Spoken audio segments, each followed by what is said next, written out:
첫 시간에 주님은 구속을 이루신 다음에 지금 주는 영이 되셨고 주 영이 계신 곳에는 자유함이 있다 그랬어요. 이것은 신앙적인 양심의 자유, 양심의 참소에서 완전히 벗어날 수가 있게 된 사람들을 보고 하는 말이에요.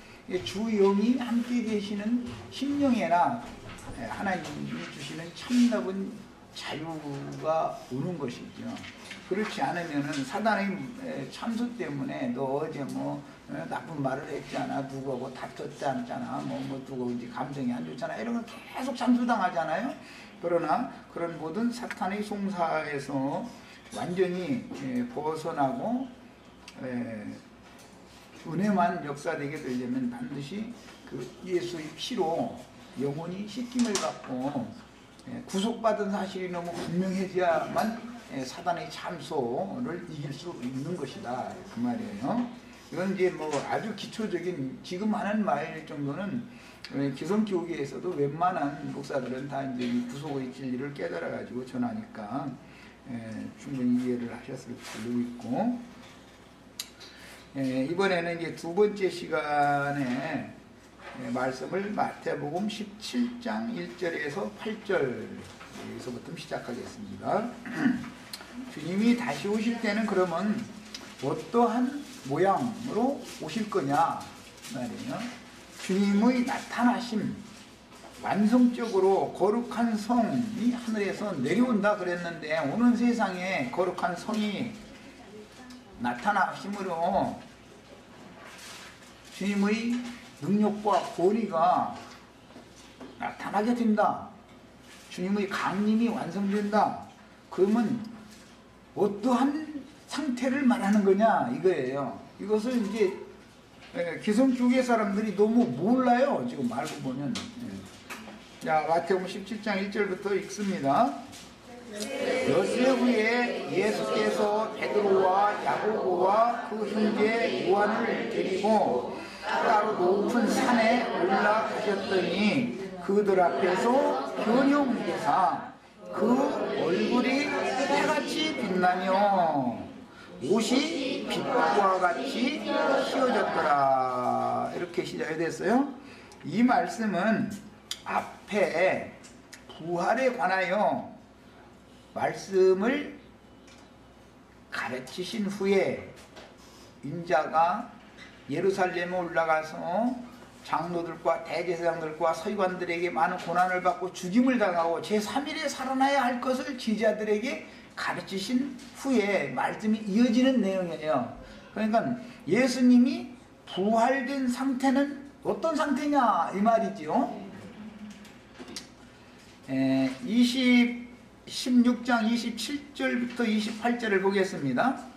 인자가 아버지의 영광으로 그 천사들과 함께 오리니, 아버지의 영광으로 그 천사들과 함께 오리니, 이것이 데살로니가서에 말하는 구름 타고 오시는 주님의 모습이고, 계시록에서는 거룩한 성 새 예루살렘이 내려오는 모습을 지금 말하는 거예요. 함께 오리니, 그때 천사들과 함께 온다 그래서 혼자 오신다고 되어 있는 게 아니고, 그런데 부활의 아들, 하나님의 아들이 되어진 우리 형제 자매님들이 사람 천사가 된 것이죠. 옛 창조의 천사들과 함께 오는 세상은 세상이지만 오는 새 세상에는 우리 형제 자매님들이 부활의 아들, 하나님의 아들들이 되어져서 다 천사와 동등이 다 되어진 상태, 그 천사들과 함께 오는 거예요. 우리 헤라 자매하고 에선이 자매도 여기에 같이 주님과 함께 오는 천사들 중에 있어야 되는 거예요. 그러니까 천사들과 함께 오리니 그때에 각 사람이 행한 대로 갚으리라. 여기 각 사람이 행한 대로라는 것은 어떻게 행한 것을 말한다고요? 믿음으로 행한 것을 말한다. 교회 생활을 어떻게 행했느냐 이 말이에요. 이웃집 아주머니 오고 잘 지냈느냐 못 지냈느냐 지금 그걸 말하는 게 아니에요. 어떠한 교회 생활을 뭘 가르침 받는 신앙생활을 했냐 이 말이에요. 그리고 네가 어떻게 되었냐 이 말이에요. 지금 그걸 말하는 거예요.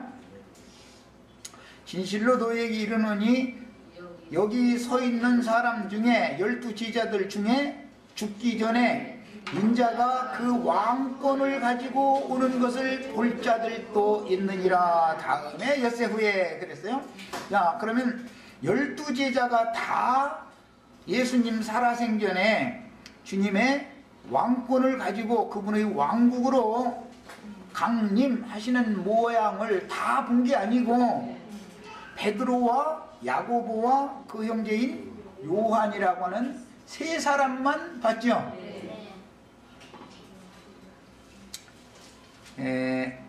마가복음 9장에서 읽겠습니다. 이 내용을 다 설명하면 길으니까 마가복음 9장에서 읽겠습니다. 자, 문맥이 이제 마가복음에서는 어떻게 똑같은 정황을 어떻게 표현을 하는지를 봅니다.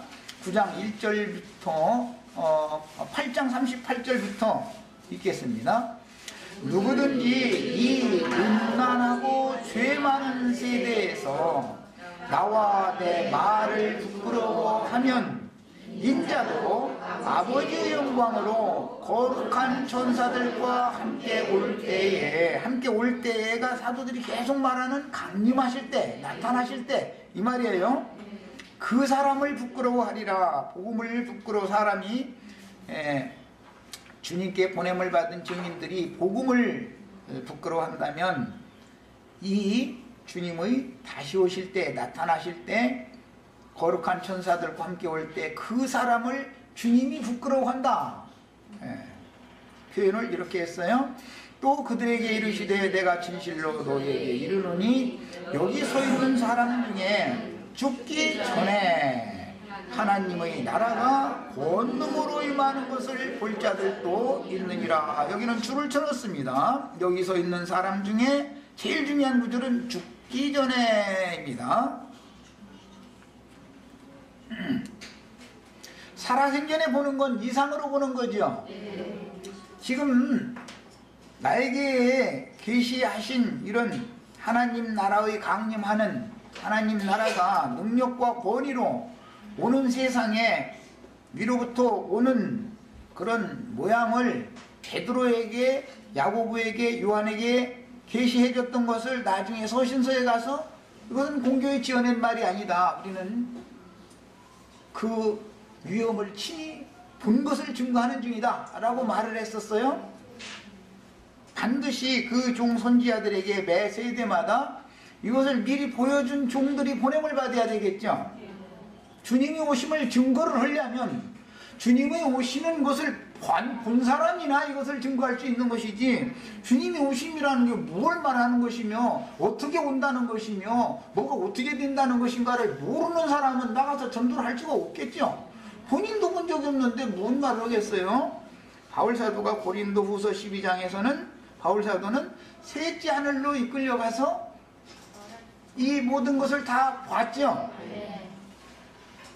이것은 계시의 문제다. 이것은 계시를 보는 문제다. 계시로 앞서서 이런 모든 실체를, 사실적인 것을 본 선지자에게 가르침을 받아야지, 본인도 불분명하고 본인도 주님이 다시 온다고는 하는데 구름 타고 온다고 했다, 뭐 성도들과 함께 온다고 했다, 거룩한 성이 온다고 했다, 뭐 이러면 이게 헷갈려가지고 뭔 소리인지 나도 모르겠다. 뭐 만약 이런 사람한테 가르침 받으면 그 가르침 받은 사람들의 영혼이 일관되게 하나님의 말씀이 딱 깨달아지겠어요? 이건지 저건지 그러겠어요? 이것이 분별이란 말이에요. 이게 지금부터는 뭘로? 계시로나 분별되는 거예요. 계시로나. 이것은 사람의 말로 어떻게 할 수 있는 문제가 아니에요. 제가 아무리 열심히 가르쳐도 속에서 계시가 깨달아지지 않으면 소용없는 일인 거예요. 자, 그런데 볼 자들도 권능으로 임하는 것을 볼 자들이 있는데 죽기 전에 볼 자들이 있다 그랬으니까 이 일은 제자들이 죽은 다음에 이루어질 것이다 라는 것을 암시하고 있죠. 그 앞에는 예수님이 예루살렘에 올라가서 장로들과 대제사장들과 서기관들에게 죽임을 당한 후에 사흘 만에 다시 살아나리라 라는 말씀이 이어지는 말씀이라는 거 아까 말씀드렸어요. 예수님이 가신 그 길을 제자들도 똑같이 가야만, 갈 사람들만 죽기 전에 이것을 미리 아는 것이죠. 아, 예수님이 육체로는 이렇게 고난받고 죽임 당하신 다음에 사흘 만에 다시 살아나셔가지고 영광을 받으신 다음에 승천하심으로 하늘보다 더 높이 드신 분이다 그러는데, 그런 것들 읽어봤어요? 예수님이 하늘보다 더 높이 드신 분이라 그랬어요. 그래서 모든 무릎이 그 발 아래 다 무릎을 꿇게 되는 거예요. 그러면서 영광을 돌리게 되는 거예요. 그런데 그 영광에 우리도 참여를 하려면 그 영광을 본 사람, 보여주시고 보냄을 또 받은 사람에게 다시 예언하는 소리를 들어야 이게 너무 확실하네 하고 믿어지겠죠. 이건 모든 문제는 믿음으로 되는 거예요. 이제는 믿으면 믿음을 이뤄놓는 거예요. 하나님께서 이거 나 하는 일이 사람이 어떻게 해서 되는 게 아니에요. 내가 애쓰고 용써서 무슨 오는 세상에 주님과 함께 모으고 그렇게 되는 게 아니에요.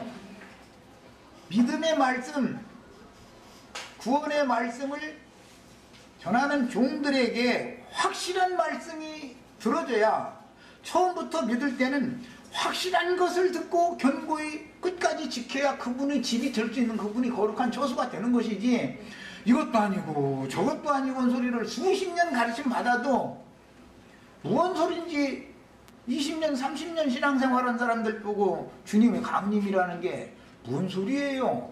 그럼 주님이 어떠한 모양으로 어떠한 몸으로 온다는 뜻이며 그 능력과 영광을 가지고 오신다는데 그게 무슨 소리예요? 하면은 본인도 모를 거 아니에요. 본인도. 우리 형제 자매님들은 지금부터 내가 증거하고자 하는 말을 명확하게 새겨 들으셔야 되고 분별을 정확하게 하셔야 되겠어요. 그러니까 어떤 일이 있어도 흔들리시면 안 돼. 진리대로 될 거니까 분명하게.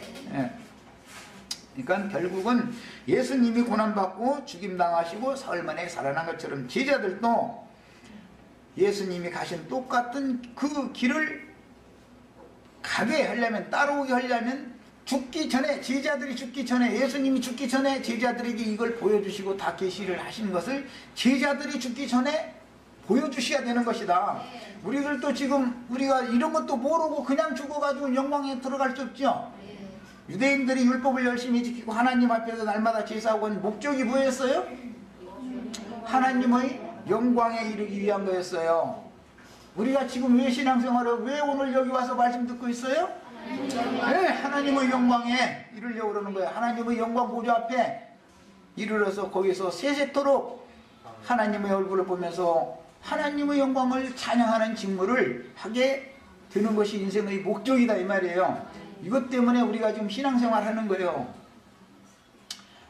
우리 형제 자매님들도 죽기 전에 하나님의 나라가 권능으로 임하는 것을 오늘 제가 최선을 다해서 보여줄 때 보셔야 돼. 이것은 육의 눈으로 볼 수 있는 게 아니죠.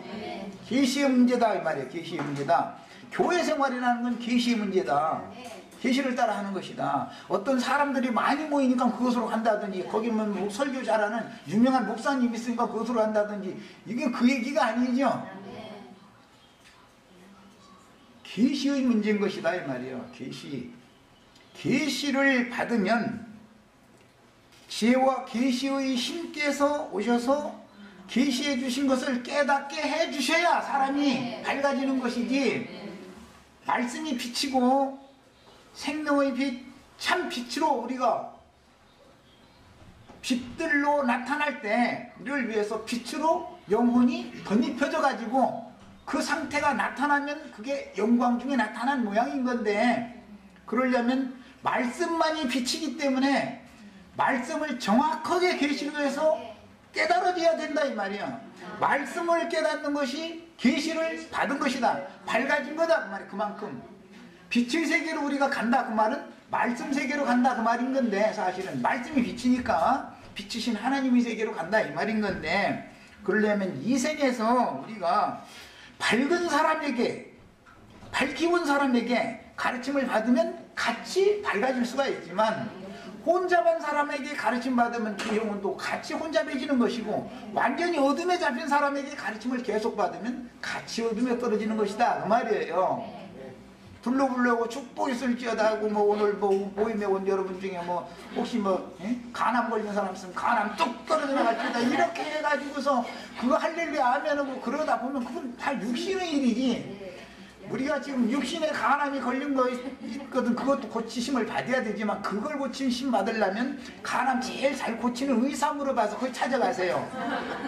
거기 찾아가셔야 되고, 나는 지금 사실은 심장병 뭐 간암 뭐 신장암 뭐 하여튼 폐암 뭐 암덩어리 도려내는 수술 칼을 맡아가지고 온 사람이에요. 이렇게 말하면 나 이제 진짜 그만해 그만 이럴까 무섭네. 그것은 사람의 신앙양심과 신앙양심 속에 이제 이 말을 이제 핏뿌림을 얘기하려고 얘기한 거예요. 어린 양의 핏뿌림은 말씀의 증거를 통해서 피가 뿌려지는 것이고, 생명이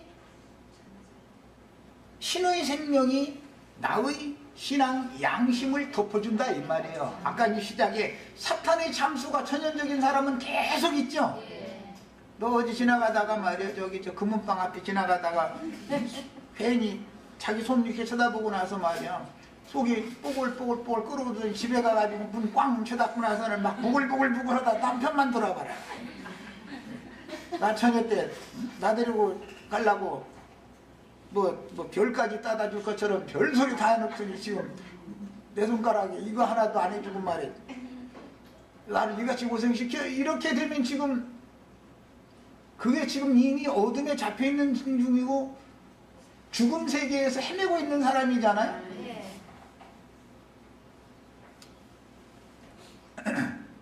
뭐 이제 불필요한 그 비유까지도 뭐 이게 좀 과격하게 있는 것 같기도 한데, 그러나 우리는 영의 생각과 육신의 생각이라는 것을 냉철하게 분별할 줄 알아야 되는 거예요.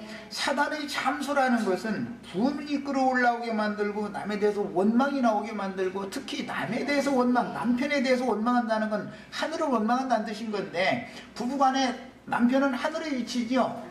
아내는 밭의 위치인 거예요. 하늘과 밭이 연합을 해야 생명체가 생산되는 거예요. 자연의 이치가 다 이렇게 돼 있는 거예요. 이게 성경 이야기예요. 그러면 아내 된 사람이 하늘을 원망하면 하늘에서 저주가 내릴 것 같아요? 비가 내릴 것 같아요? 주먹이 날라오지. 그렇다고 내가 잘못했다고는 절대 안 해. 이것을 아셔야 돼. 괜히 사서 계란 사러 다닐 필요가 없어요. 하늘과 땅은 항상 서로가 은혜 가운데에서 말을 고르게 하는 거. 가정사라는 것은 무엇 때문에 부부간에 자식간에 싸움이 나고 다툼이 나냐면 말 때문에 그래요. 말 때문에. 자매님들은 남편 들어올 때 이렇게 여기까지 끌어올라서 한 번 침을 삼켜보고 나서 찬물 한 그릇 마신 다음에 어떤 말을 해야지. 여기만 자꾸 쳐다보면은 여기 뭐 끼어있어도 사실 소용없는 거예요. 그게 손가락만 무겁지. 그게 뭐 자연대로 그냥 사실도 아무 상관없는 문제거든.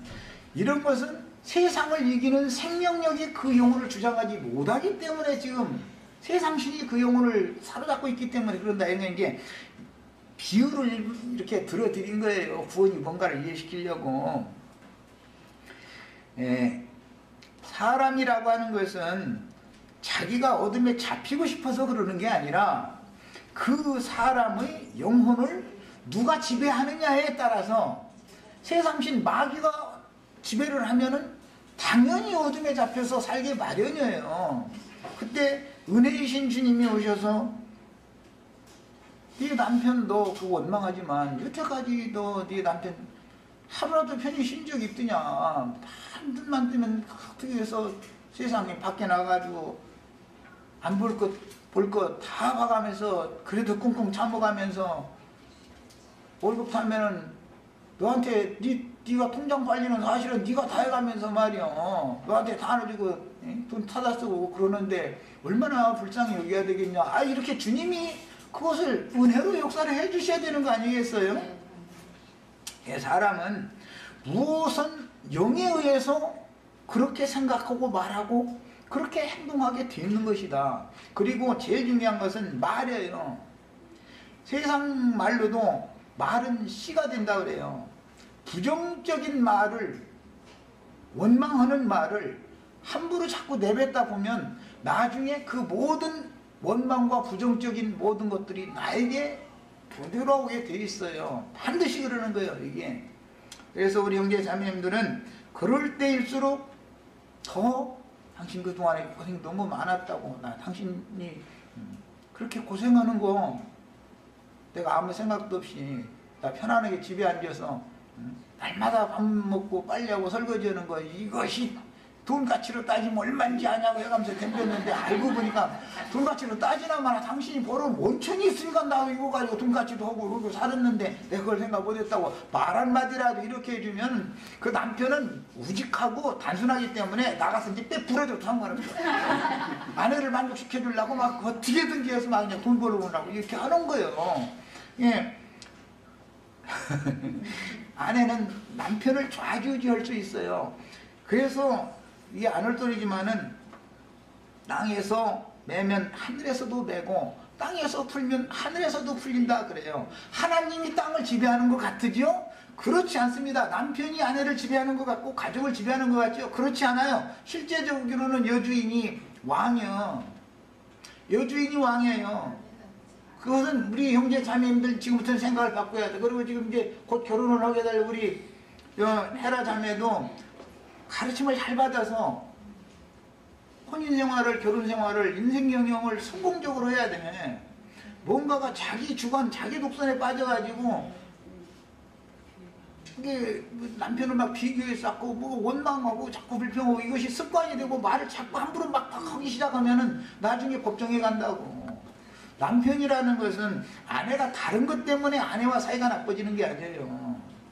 언제나 말로 상처를 입히기 때문에 아내가 남편을 상처를 입히는 게 더 크지만 남편은 그래도 어쨌든 남자잖아. 그러니까 아유, 내가 똑같이 할 수야 있나. 그러니까 그냥 아이고 그냥 침 한 번 삼키고 그러고 이제 하다가 못 참겠으면 꽝 하고 쳐닫고 갔지만 사실은 가봐야 막걸리 집인데 가봐서 막걸리 한 대포 마시면서 가만히 신세 안 사나 하다가 갈 데 있나. 어차피 저희 집으로 들어야지. 이렇게 하는 것이 남자라고. 그러니까 이런 것을 서로가 세상사를 배우셔야 돼. 인생의 지혜를. 야, 신의 지혜라는 것이 신이 주시는 지혜, 명철, 밝아진다, 총명해진다, 이 말이 결국은 빛이다 말이야. 빛을 선전하다 보니까 이런저런 얘기가 연 거예요. 우리가 하나님의 말씀이 빛이고 빛의 말씀을 생명의 빛이다 그래요. 참빛이다 그래요. 이 빛만이 사람들을 영생하게 할 수 있는 것이다. 빛의 세계에서 우리 형제 자매님들 어떤 말씀을 들을 때는 계시를 깨달으셔야 돼. 그래서 빛비침을 받으셔야 돼. 사람이 밝아져야 된단 말이에요. 내면이. 그래야 인생도 성공하는 거예요. 인생도.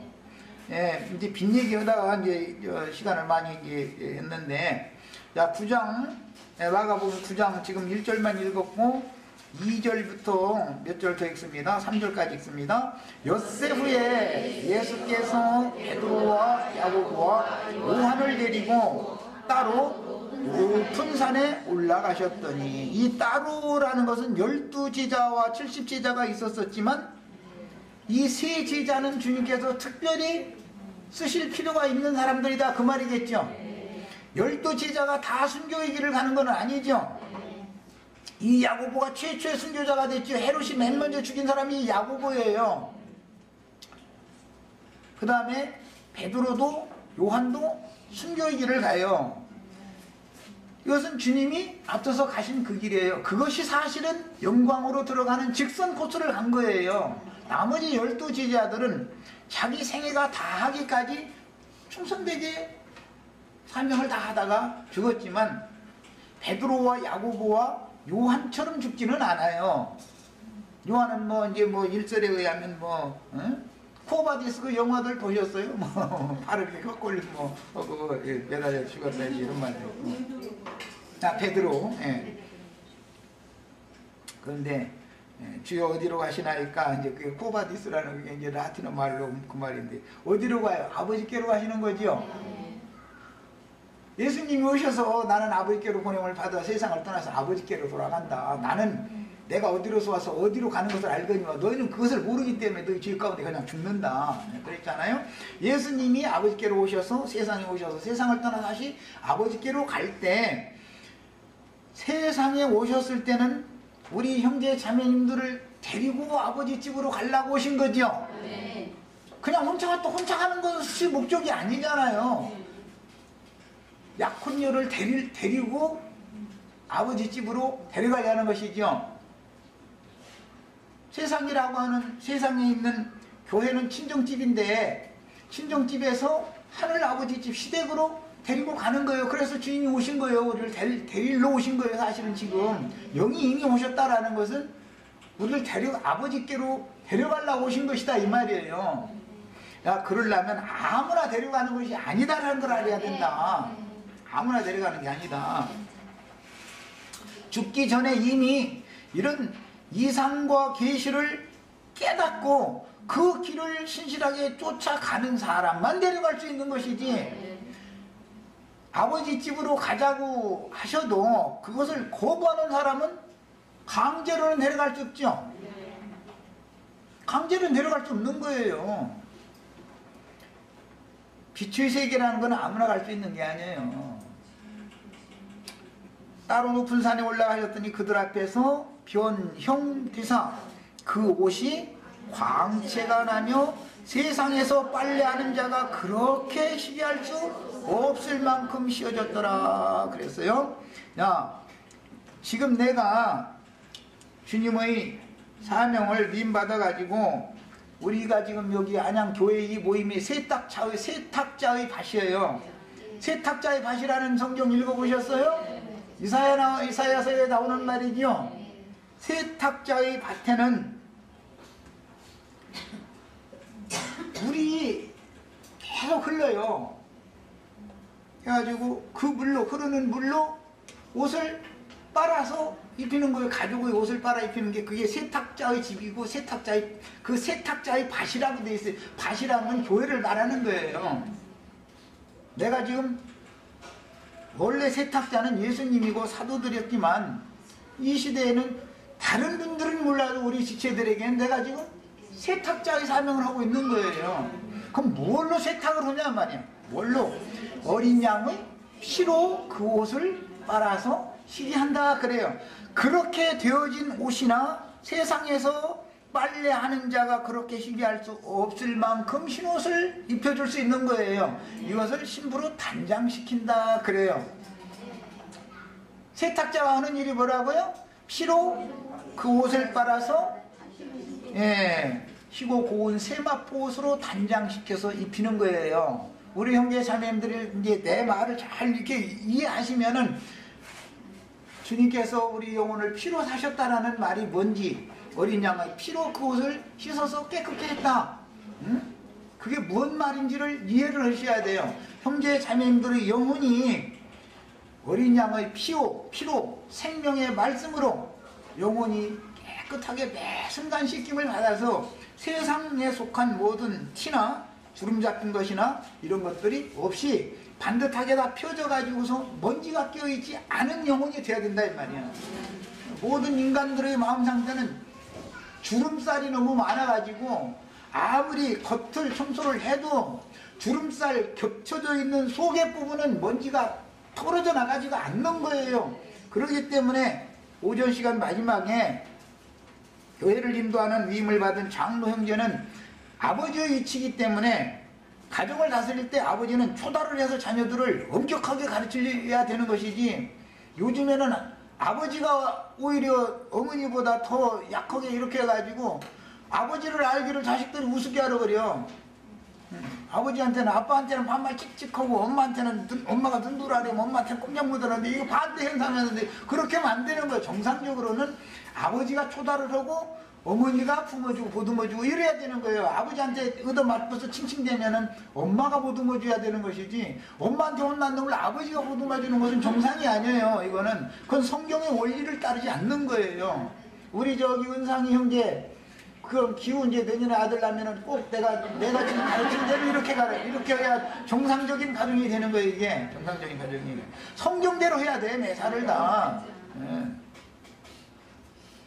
자, 이제 누가복음에서 읽겠습니다. 누가복음도 9장에서 읽습니다. 누가복음에는 이 말씀 이제 9장에 또 나옵니다.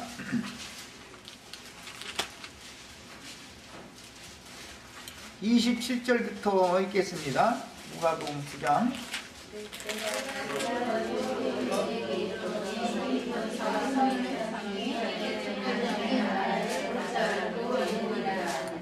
이 말씀을 하신 후 여기는 며칠쯤?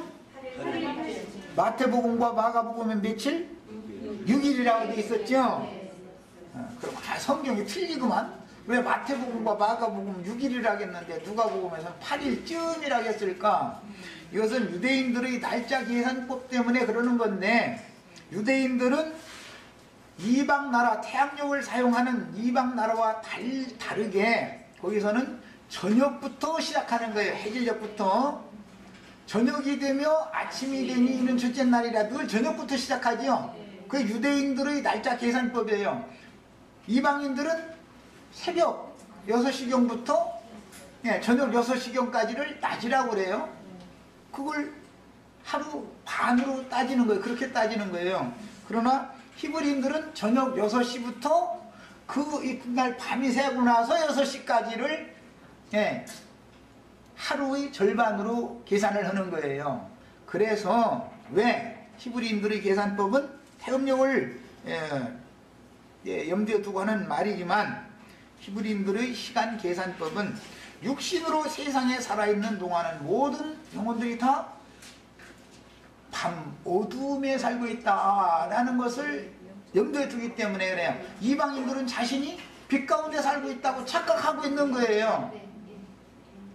우리가 교회 모임에 와서 이런 말씀 가르침 받기 전에는 내가 다 나름대로는 다 한가닥씩 하던 사람이죠. 남들과 무슨 문제가 있어. 특히 정치 바가무게 문화무게 이번에 엊그제 이제 그런 얘기 나오면 막 서로가 자기 주장하느라고 침 튀기느라고 다른 사람 말도 못하게 만들어버려. 그거 해서 무슨 소득이 생기는 게 아무것도 없거든요. 그런데도 거기에 열을 내. 하나님의 말씀을 가르침받고 진리를 깨닫는 이 문제에 대해서 복음을 전하는 것은 그렇게 열을 좀 내라고 그러면 안 해. 그건 안 해. 왜 그러느냐? 본인이 빛 가운데 있는 줄 착각하고 있지만 그것은 세상의 영은 어둠의 영인 것이고 죽음의 영인 것이지 그것이 생명의 영이 아니다라는 것을 모르고 있기 때문에 그래요. 히브리인들은 그래서 세상에 살고 있는 동안은 다 어둠으로부터 우리는 태어났다, 어둠 속에 태어났다라는 것을 근원적으로 시간 계산을 그렇게 하는 거예요. 그러다 보니까 오늘 저녁부터 시작해서 다음날 저녁이 돼야 하루가 되는 것이죠. 히브리인들의 계산법에는. 그래서 마지막 날 저녁 무렵과 시작되는 날 저녁 무렵을 날짜에 포함을 하다 보니까 8일쯤이라고 그런 거예요. 그래서 딱 8일이라고 하지 않고, 마태복음과 마가복음은 만 6일이죠. 누가복음도 사실은 알고 보면은 24시간 단위로만 딱 말한다면 만 6일을 지금 말하는 거예요. 그런데 시간 계산법이 다르다는 걸 아셔야 돼요. 8일쯤 되어 예수께서 베드로와 요한과 야고보를 데리고 기도하시러 산에 올라가사 그랬어요. 마태복음과 마가복음에서는 그냥 높은 산으로 데리고 가셨다라고만 돼 있지, 기도 요량으로 세 제자만 특별히 데리고 가서 특별 기도를 하러 가는 것은 아니다 라고 한번 오해할 수가 있죠. 지금 사실은 많은 제자들이 있었지만 세 제자에게만 특별히 그들을 위한 기도를 주님이 하실 필요가 있었어요. 그것은 왜요? 예수님이 예루살렘에 올라가서 장로들과 제사장무리와 서기관들에게 고난을 당하고 죽은 다음에 사흘 만에 부활되어져야 될 것을 말씀을 해주시기 시작하지만 제자들은 못 알아들으니까, 그 중에 너희도 내가 간 길을 똑같이 따르는 자들이 너희 중에도 나온다라는 걸 가르쳐줘야죠. 많은 제자들이 있었지만 베드로와 야고보와 요한은 특별한 길을 가야죠. 우리 형제 자매님들 기독교 계에 많은 주님의 제자들이 있어요. 이 세상에 주님의 제자들이 얼마나 많아요. 그러나 기왕이면 베드로와 야고보와 요한과 같은 특별한 제자들이 되시기를 바라요. 하나님의 말씀과 저희 가진 증거를 인하여 목배임을 받는 것을 너무 당연한 것으로 받으셔야 된다 이 말이에요. 우리 형제 자매님들은 이해되셨어요? 이 사람들은 특별한 사람들이 똑같은 제자들이라 할지라도 그들을 위해서 주님이 기도해 주시지 않으면 그들도 그 길을 못 가죠. 주님께서 기도를 해 주셔야 주님께서 오는 세상의 능력과 권위를 가지고 그 나라의 왕권을 가지고 오는 모습을 보여줘도 얼굴은 해같이 빛나고 옷은 아무라도 그렇게 희귀할 수 없도록 흰 옷을 입고 오시는 그 주님에 대해서 예수님이 아무리 보여주고자 해도 주님의 기도를 받지 않은 사람들은 보여지지 않는다 그 말이에요. 오늘 우리 형제 자매님들 다 같이 보시기를 바라요. 나는 지금 최선을 다해서 보여주고 있는 거예요. 기도하실 때에 용모가 변화되고 마태복음 마가복음에서는 변형되사라고 그랬어요. 여기는 용모가 변화되었다 이랬는데 이 말씀은 마가복음 16장 마지막 부분에 부활하시던 날 저녁에 제자들에게 오셨을 때 예수님이 육신으로 계실 때의 모양이 아니고 무슨 모양으로 오셨다고요? 다른 모양으로 오셨다 그랬어요. 다른 모양으로 오신 그 예수님을 보고도 모르더라. 이게 다른 많은 제자들은 몰랐죠?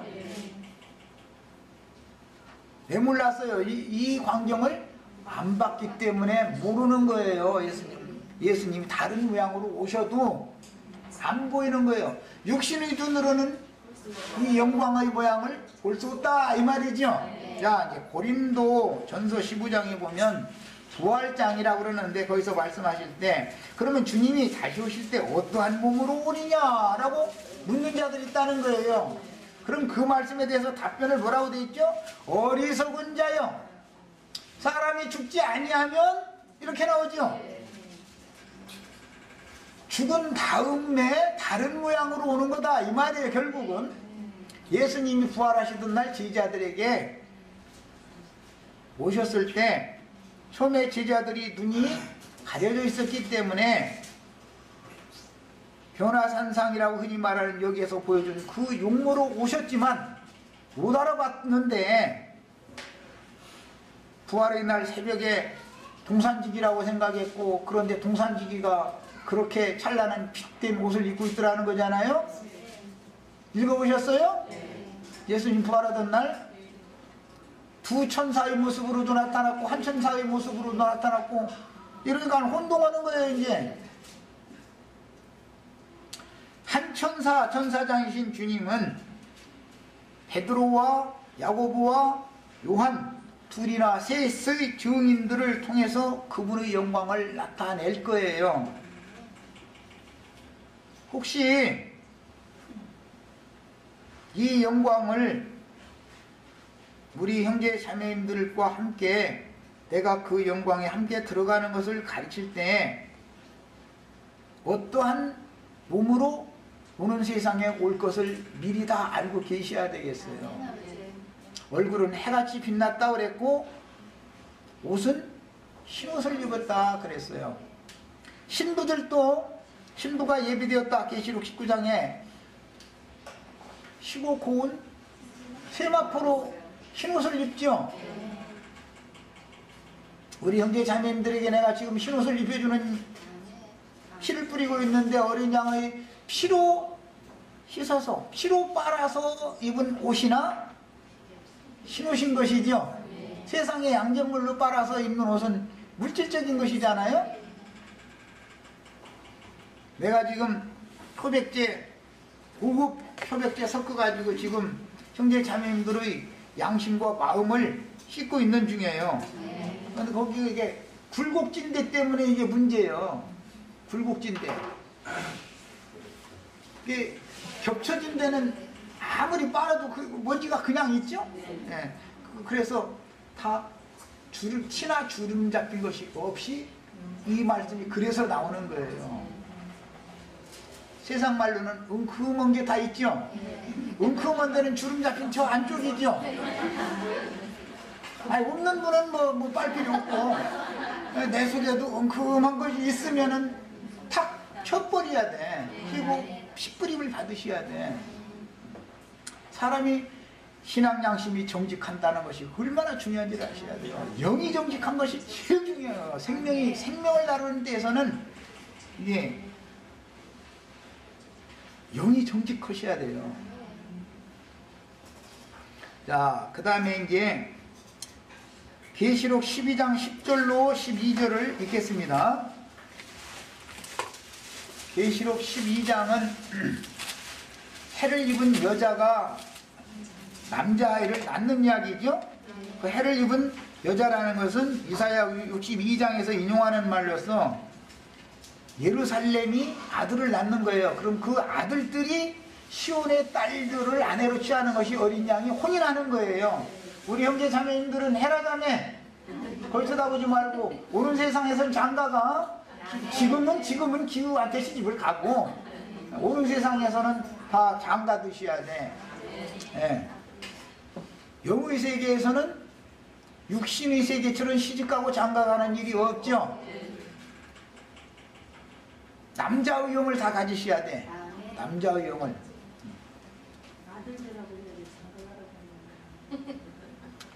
아들만 돼서도 안 돼. 아들 돼가지고 이렇게 나가지고 자라다가 죽으면 소용없으니까 장성한 아들이 되어져 가지고서 아내를 취할 수 있는 데까지 돼야 된단 말이에요. 난 지금 이걸 염두에 두고 하는 말이에요. 자, 거기 읽겠습니다. 10절부터 12절을 읽겠습니다. 내가 또 들으니 하늘에 큰 음성이 있어가 이르되, 이제 우리 하나님의 구원과 능력과 나라와, 여기 나라와라는 것은 늘 왕국이에요. 원문은.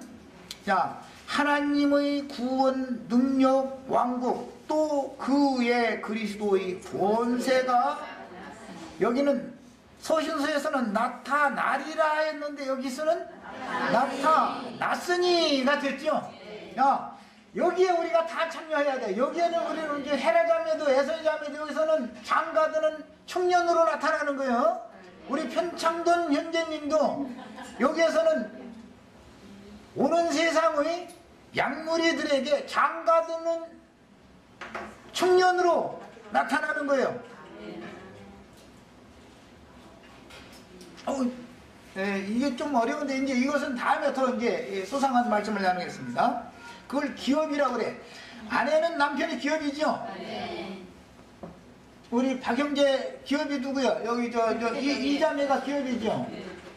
남편의 기업은 아내고 아내의 기업은 남편인 거예요. 그걸 상호 기업이라고 그래요. 오는 세상에서 우리 형제 자매님들은 기왕이면 두 곡을만 줘도 좋겠다 이런 소리 절대 하시면 안 돼. 최소가 5곡이야. 맨 마지막 건 빼야 돼. 그래 안전하니까 그래. 그리고 10곡씩 다 받으셔야 돼요. 우리 자매님들은. 기왕이면 그것이 나의 기업이다 이거예요.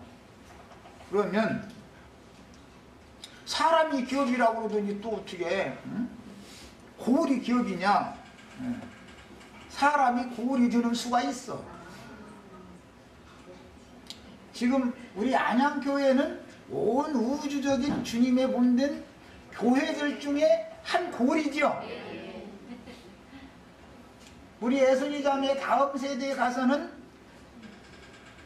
하늘의 하나님께로부터 거룩한 성이 내려왔을 때 땅의 백성들에게 내려온다 그랬고, 그들에게 장막이 되어준다 그랬는데, 우리가 지금 주님이 본된 교회 장막인 안양교회라고 하는 단위의 교회 장막 안에 있는 사람들이죠. 그런데 기왕이면은 장막을 10개를 차지하라 이 말이야. 그럼 이거 아내를 10이나 두드냐. 영의 세계에서는 육신의 세계에서 시집가고 장가가는 것과는 다른 거다. 그 사람에게 어떠한 능력과 권위가 맡겨졌느냐에 따라서 능력껏 하는 거예요. 능력껏 이제. 세상에서 사역을 제일 잘한 사람은 베드로보다는 바울 형제님이 아내를 제일 많이 취했죠. 교회들을 제일 많이 세운 분이 바울이잖아요. 기왕이면 이렇게 되시라는 말이에요. 기왕이면 다. 한 골만 주셔도 다행이다 그러면 나 혼자만 구원받아도 다행이다 이런 생각을 가지면 너무 성경의 이치와 맞지 않는 거예요. 그런 사람들 보고는 그 장사비천을 땅속에다가 수건에 싸가지고 땅속에다 갖다 묻어놨다가 그거 하나 갖다 도로 내놨다는 거잖아요. 그럼 어떻게 한다겠어요? 바깥 어둠에 쫓아내버린다 그랬어요. 그렇게 드시지 말기를 바래요. 이제 시간이 됐으면 여기까지 하겠습니다.